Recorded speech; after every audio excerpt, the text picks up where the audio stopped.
It was exactly 3 a.m. when my life was turned upside down. I was in the kitchen, finishing the finishing touches on a wedding cake, my hands covered in flour and sugar.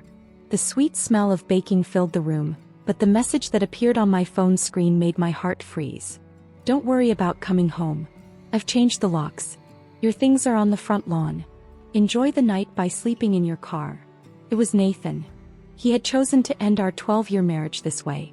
No words, no confrontation, just a simple text, as if he were erasing years of our life together with the touch of a button. I remember the chills that ran down my spine as I held the phone, but strangely, a deep calm settled over me. As if, in that moment, I was finally waking up to the truth. Nathan had always made me feel like my career was a hobby, something I did while he built his corporate empire. He, the successful lawyer, I, the bakery owner. But who was really in control? He was about to find out. I am Emily Carter, and at 38 I owned one of the most renowned bakeries in Boston. But for Nathan that was never enough. I wasn't a real professional. His arrogance could barely hide the disdain he felt for me, especially after he became a partner in the firm and bought our dream home, a sprawling brownstone in Beacon Hill. It was the kind of place I'd always imagined raising our family. But in the end, that dream was shattered, and all that was left was that cold, impersonal message. That morning was a turning point. Nathan's message was the last straw. Anger and sadness washed over me for a moment, but I soon realized that I was being tested. This was my chance to rewrite my story. I would not be a victim. Not anymore. I would fight. For months I had been noticing the small changes. Changed bank accounts, suspicious documents, mysterious transactions. Then I found something crucial, a quick claim deed on our printer. That was it. He had done it all in secret, trying to keep me from getting helpless. But he didn't know I was watching, preparing for the right moment. The next morning I went to a divorce attorney, Maya Patel, who listened intently. She didn't give me easy advice or false promises. She said, "Get everything together, keep yourself in the dark, and be ready." And so it was. I prepared, hid cameras, saved emails, made notes, and put together a plan that would ensure my independence. When the final message came saying the divorce was happening and that he expected me not to fight it, something inside me clicked. I was ready. This wasn't just about the divorce. It was about standing up for myself, reclaiming my power, and showing myself in the world what I was capable of. I was on my way.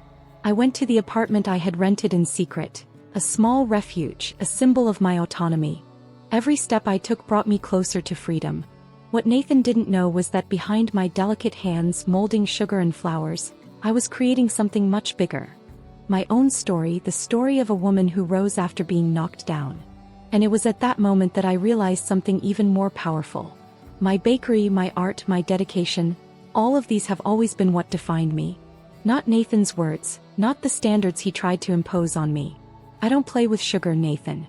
I create lives, I transform dreams into reality. So what would you do if you were in my shoes?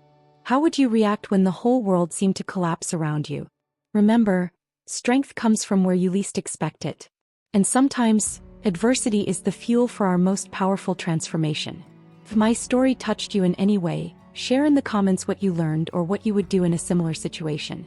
And if you are ready to take the first step towards your own transformation, subscribe to the channel and follow more stories of overcoming, strength, and rebirth. Together we can be the change we wish to see in the world. The phone flashed again. A new message from Nathan appeared on the screen with that arrogant, impersonal tone he always used. "Oh, and don't stress about your little bakery. My client is very interested in this prime location.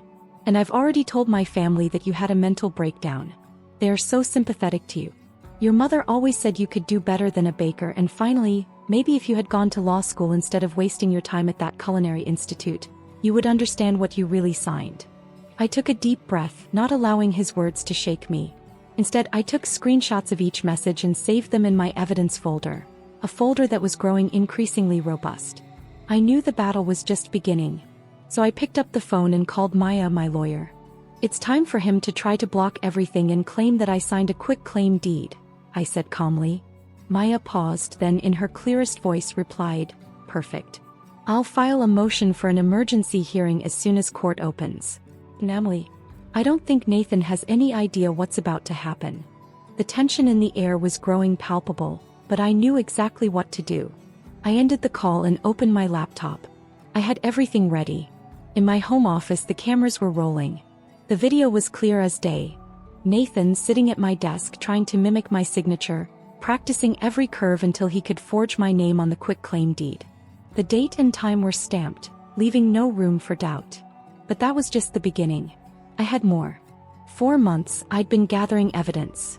Bank statements showing large transfers to a secret account he'd been trying to hide, emails with his client discussing plans to tear down my bakery and replace it with luxury condos. The most damning evidence of all, however, was the recordings of Nathan bragging to his brother about how he planned to take it all in. He was so sure he had it all under control. Then another message popped up on my phone screen. I hope you saved some money. Boston is expensive when you're single. Oh wait, you blew it on that industrial oven last year. I chuckled to myself. I knew he had no idea what was going on behind the scenes. While he believed everything was going according to plan, I had quietly opened new bakeries in Cambridge, Brooklyn, and Newton, all under a holding company he knew nothing about. And the financing? He never knew. Maya, my lawyer, continued to support me. We have clear evidence that Nathan, as a senior partner in your firm, was actively representing a developer who was attempting to acquire Emily's commercial property, while at the same time orchestrating a scheme to strip her of her legal rights to it. This is a direct ethical violation. We will report this to the Bar Association. That day, everything unfolded in front of the judge. Nathan stood there arrogant as ever, believing that nothing would catch him. But the truth was ready to emerge.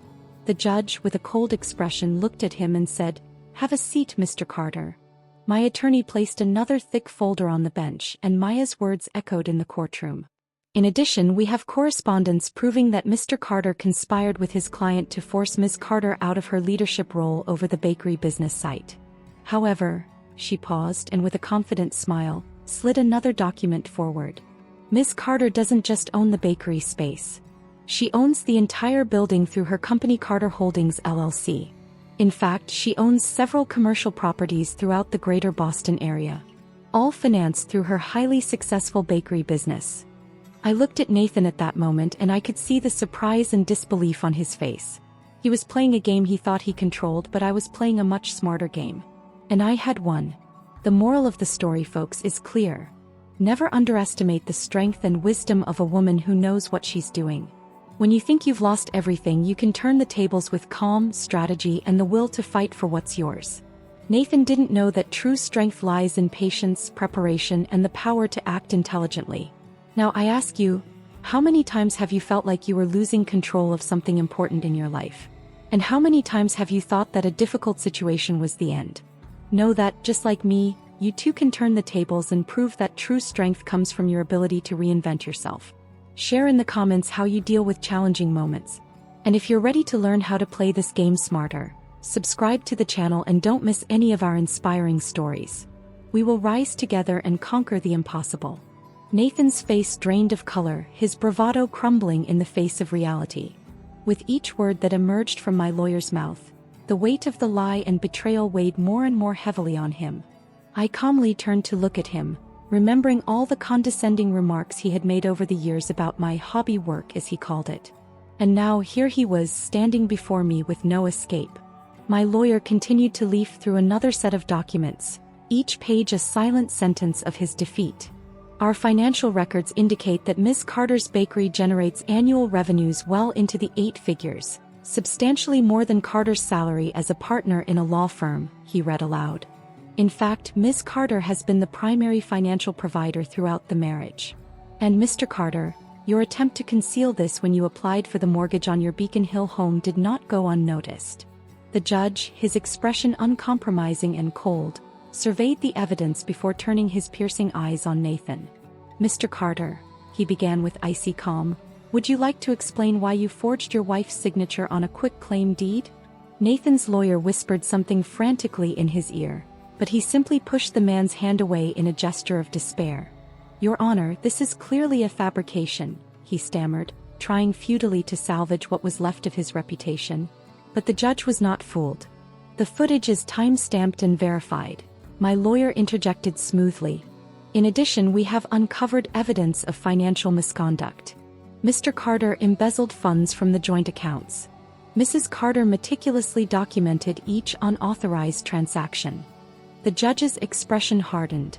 Mr. Carter, as an officer of the court, you should be well aware of the seriousness of fraud and forgery.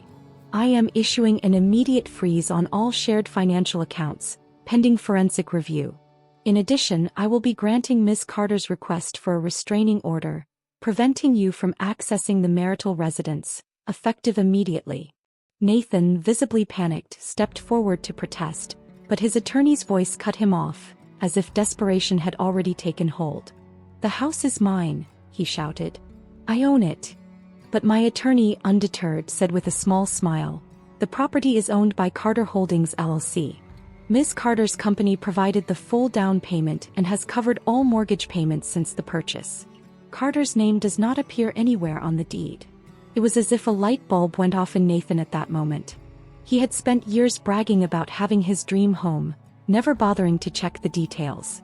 He had always believed he owned it all, never giving any thought to what really mattered. Now reality was knocking at his door, relentless.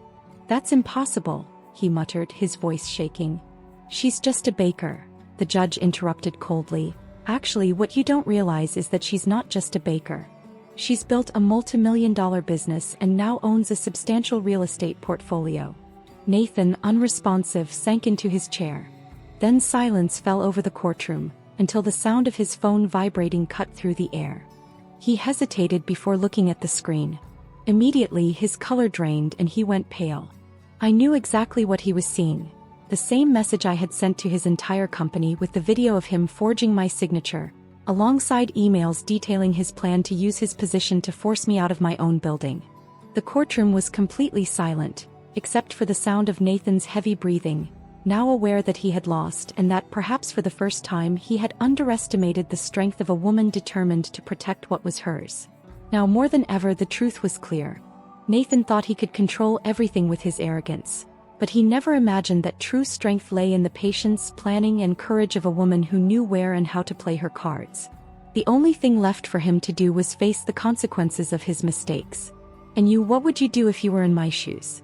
How many times have you felt underestimated or belittled? No matter what anyone says about you or what you do, when you stand firm and strategic, victory is yours. Share your story in the comments and subscribe to continue following more stories of overcoming and strength. Don't stop believing in your power. Judge Martinez delivered her final decision. Given the overwhelming evidence of fraud, I grant Mrs. Carter's petition for divorce on the grounds of misconduct. Mr. Carter, you must vacate the marital home immediately. We will reconvene in 2 weeks to divide the assets. Although given Mrs. Carter's financial independence, I suspect this will be a very short process, the judge declared, her voice firm and relentless. Nathan's mother, who had sat silently throughout the spectacle, approached, visibly stunned. "Emily," she stammered, her gaze flickering between me and her wretched son. "I had no idea. Nathan told us your bakery was struggling because you needed his support." I smiled, remembering all the times she'd dismissed my career as a cute hobby. She'd never understood the real impact of my work. My business, the desserts we supplied to Boston's luxury hotels. I said quietly, "I'd say the hobby was worth it considering Nathan's law school debt, which financed his car and the house he just lost." Nathan's mother stared at me, speechless, unsure of what to say. I gestured her toward the door, smiling slightly. "Now if you'd excuse me. I have 4 locations to oversee." Nathan's head was down, his body slumped in defeat. For he'd stifled his own development plans, but I'd only shown him one. I let out a soft laugh. "You never paid attention to what I was actually doing, Nathan. You were so busy planning that you didn't realize I was always 2 steps ahead." And with that, I gave him what was probably the worst part of all. The truth. "I hope you enjoy moving back in with your parents. I hear the guest room is lovely this time of year." A month later, I was sitting in my office overlooking Boston Harbor, reviewing the plans for my next venture. My 5th bakery location. Nathan's old firm had already quietly settled the civil suit, paying a considerable amount to avoid a public scandal. However, the state bar had suspended his law license pending an ethics investigation. As I scrolled through my emails, my phone buzzed with a new message. It was from Nathan's brother. "Emily, I know this is weird to ask, but would you consider serving at my wedding? Mom keeps raving about your raspberry cream cake." I smiled, looking at the announcement on the partnership website that I'd just approved, the acquisition of Carter Holdings. And on top of it all, historic Beacon Hill was now mine, including the very block where Nathan had once bought what he'd thought was his dream home. Revenge was sweet, but nothing compared to the pleasure of seeing my ex-mother-in-law publicly admit that she craved my desserts. In my office, hanging on the wall, the title deed to Nathan's old house was now framed, a reminder of his defeat. The cherry on top? The cake, of course. What would you do if you were in my shoes? Do you believe that when we stay focused, success always becomes the best way to respond to challenges? Share your story in the comments. Let's build more victories together based on our strength and determination.